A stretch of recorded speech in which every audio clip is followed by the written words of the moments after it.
CO2। तो अभी हमने बात किया था किसकी बेटा, ट्रांसपोर्ट ऑफ ऑक्सीजन की।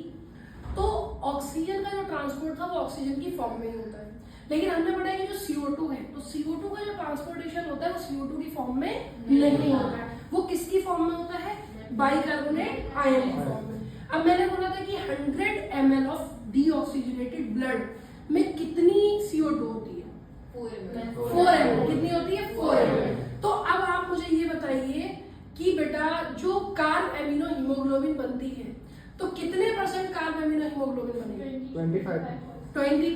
25% ठीक है।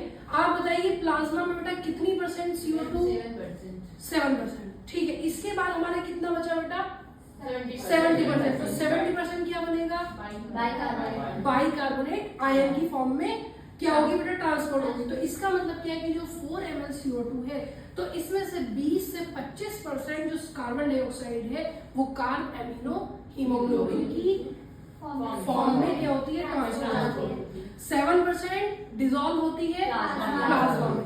कितनी बची, 70%। तो जो 70% है वो किसकी फॉर्म में होती है, एज अ बाइकार्बोनेट आयन की फॉर्म में। अब हमने ये पढ़ा कि जो CO2 है, CO2 बाइकार्बोनेट आयन की फॉर्म में ट्रेवल होगी, तो इसमें बेटा कौन सा एंजाइम हेल्प करेगा, कार्बोनिक एनहाइड्रेज एंजाइम। क्या करेगा, क्या बनाएगा बेटा, यानी कि वाटर प्लस CO2 दोनों मिलकर क्या बनाएंगे, कार्बोनिक एसिड। और कार्बोनिक एसिड कौन से एंजाइम की प्रेजेंस में बनेगा, कार्बोनिक एनहाइड्रेज। फिर आगे जो H2CO3 है उसके क्या बन जाएंगे, आयन, यानी कि H+ और बाइकार्बोनेट आयन। कौन सा एंजाइम,